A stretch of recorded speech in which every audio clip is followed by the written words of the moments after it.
Teman saya orang tuanya meninggal, dia sudah tahu tentang sunnah yang tidak ada tahlilan di dalam Islam. Tapi keluarganya belum paham tentang sunnah, tetapi keluarganya tetap saja mengerjakan. Pertanyaannya, apakah tindakan teman saya agar baik di mata keluarganya dan baik di mata Allah? Nah, sampaikan. Ya, sampaikan apa adanya. Kalau saya belajar, saya dapatkan ini belum pernah ada sunnahnya. Lalu dalam acara dalam kematian itu kita jalankan sunnah Nabi SAW. Sunnahnya adalah orang-orang ini membuka pintu rumahnya 3 hari, menerima orang-orang yang datang untuk takziah. Kemudian orang yang datang bertakziah mendoakan, membawakan makanan dan minuman selama 3 hari. Itulah sunnah Nabi SAW. Tidak lebih daripada itu. Dan Nabi SAW kalau bertakziah di rumah sahabat tidak pernah berlama-lama. Mendoakan, a'lamallahu ajrakum, innalillahi ma'a'ta walillahi ma'akhat wa kullu syai'in bimiqdar. Ya. Semoga Allah mengagungkan pahala kalian. Sesungguhnya milik Allah yang diambil, milik Allah yang dia beri, milik Allah yang diambil, dan semua berputar sesuai dengan takdirnya. Lalu kemudian dia membawakan makanan dan minuman dan dia pulang, gitu kan? Seperti itulah.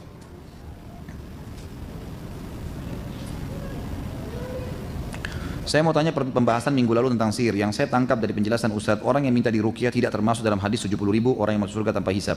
Ruqyah menurut penjelasan Ustadz adalah yang tidak syar'i. Berarti orang yang minta ruqyah tidak syar'i, tetapi tetap bisa masuk surga walaupun dihisab. Ya. Bukankah ruqyah tidak syar'i masuk dalam syirik, mendatangi dukun, tukang sihir? Mohon penjelasannya. Iya jawabannya. Emang iya. Kan orang yang melakukan sihir itu melakukan dosa besar. Ya. Artinya dia kalau meninggal tetap akan dihisab oleh Allah Subhanahu Wa Taala. Bisa diampuni, bisa tidak. Kan itu. Memang begitu hukumnya. Sama melakukan sihir, ya, kecuali kalau dia sudah sampai pada tingkat melakukan kesyirikan lain. Sudah sampai pada hal-hal yang syirik, sudah sampai menyembah syaitan, sudah sampai pada sembelihan yang memang jauh dari agama Islam, sudah keluar, maka itulah yang sudah sampai kekufuran gitu. Bagaimana dengan alat musik yang terlanjur kita miliki? Bolehkah kita jual? Pendapat ulama yang kuat boleh dijual kepada orang-orang non-muslim. Kemudian uangnya digunakan untuk sedekah di jalan Allah Subhanahu Wa Taala. Saya punya kakak yang terkena sihir dan apa ini? Tidak jelas ya. Seperti orang stres maupun sakit jiwa. Kami sekeluarga sudah mencoba secara medis juga kepada psikolog maupun ustadz dan terus berdoa. Beberapa ustadz yang kami datangi menjelaskan bahwa beberapa jin di tubuhnya kakak saya. Pertanyaan saya itu apakah bisa ruqyah jarak jauh oleh seorang ustadz? Kalau ruqyah jarak jauh, kalau melalui telepon, ya, dia dengar suaranya, itu masih ada yang membolehkan.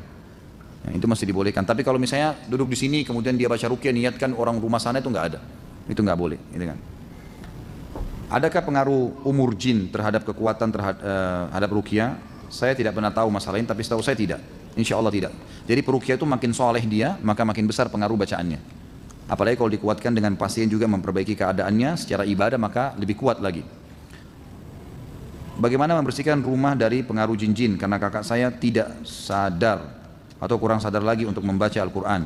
Jadi diruqyah rumahnya, sudah saya jelaskan. Ambil air, kemudian diruqyah rumah itu. Diruqyah air tersebut lalu disemprot di sekitar rumahnya. Insya Allah itu bisa membersihkan dari penyakit sihir tadi. Dan saya sarankan nanti sebentar ya, saya ulangi aja nomornya Ustaz Sahal, nanti dicatat lagi karena ini kayaknya masih banyak yang tidak hadir kemarin. Dicatat nanti konsultasi dan bisa undang beliau ke rumah. Sama Ustaz Husain tadi itu bisa diundang insya Allah.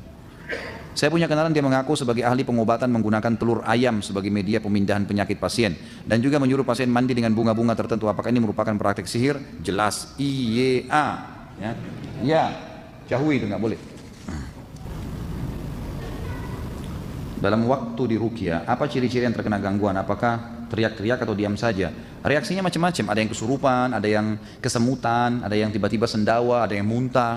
Pokoknya dengar ayat pasti terganggu, jiwanya nggak enak, nggak tenang. Itu ada pengaruh. Dari sekian banyak pengobatan sihir, apa yang paling manjur? Apakah doa bisa dipakai dan paling utama? Tadi kan sudah saya jelaskan, ini cara-caranya. Jadi mudah-mudahan tadi diikutin ya, sudah saya jelaskan panjang lebar caranya. Tawakal kepada Allah Subhanahu Wa Taala, berbanyak istighfar, berdoa kepada Allah dan ruqyah syariah. Ustaz, di kampung saya ada simbol sebuah perahu lama. Saya tinggal di pemukiman nelayan. Saat sebuah simbol perahu itu dibongkar, sering terjadi kecelakaan sampai menyebabkan kematian. Bisa dalam 1 bulan 2 kali. Apa solusi yang tepat untuk menyikapinya? Ruqyah, air, kemudian datang ke lokasi itu, lemparin, siramin dengan air ruqyah. Datang ke situ, bacain ayat-ayat ruqyah, insya Allah hilang itu. Itu permainan syaitan, sering terjadi begitu. Sering dia menakut-nakuti masyarakat. Bahkan Nabi SAW pernah menyuruh Umar bin Khattab untuk datang menebang sebuah pohon yang sering mengganggu orang-orang. Setiap lewat merasa takut di situ. Lalu kata Nabi SAW, pergilah Umar dan hancurkanlah itu. Maka Umar bin Khattab pun datang ke sana lalu menghancurkan dan menebang pohon itu.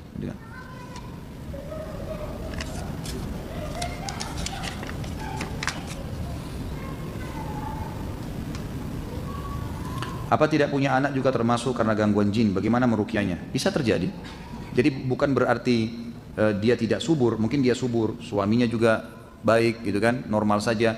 Kalau ditinjau secara medis tidak ada masalah. Kalau medis sudah mengatakan ini memang ada masalah, faktor keturunan misalnya, berarti sudah itu tinggal ikhtiar, beristighfar, minta kepada Allah. Tapi kalau secara medis mengatakan semestinya ini sel telurnya normal, ini sperma suaminya diteliti memang masih bagus, nggak apa-apa, berkualitas, berarti ada pengaruh syaitan. Karena memang dia bisa menghalangi ya, tapi dia tidak bisa melakukan hal lebih daripada itu. Dia bisa menghalangi. Seperti misalnya ada hadis yang menjelaskan kalau seseorang berhubungan badan tidak membaca doa, Allahumma jannibna minasyaitonir rajim, syaitan lima razaqtana, ya Allah jauhkanlah kami dari syaitan dan jauhkan syaitan dari apa yang kau karuniakan kepada kami. Maka syaitan partisipasi di hubungan itu. Artinya dia bisa terlibat dalam rahim biologis, ya. Dia bisa lari dalam tubuh manusia dengan darah gitu kan. Jadi memang itu bisa terjadi. Makanya sebaiknya memang dia ruqyah ya. Coba diruqyah, dan banyak orang yang diruqyah juga dengan teman-teman yang sudah saya kasih nomornya itu, insya Allah beberapa bulan kemudian setelah ruqyah ada reaksi, mereka hamil dan seterusnya. Ayat 1000 dinar, 1000 macam kekayaan, apa benar Ustaz? Allahu a'lam. Ayat ini memang ayat yang benar dalam surah At-Talaq ini ya. Tapi kalau dinamakan ini ayat 1000 dinar, saya tidak pernah tahu itu. Ini tambahan baru ini.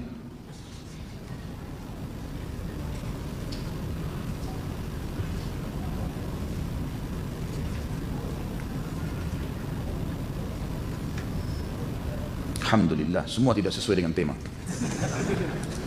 Nanti kita bahas masalah sholat, insya Allah pertemuan akan datang.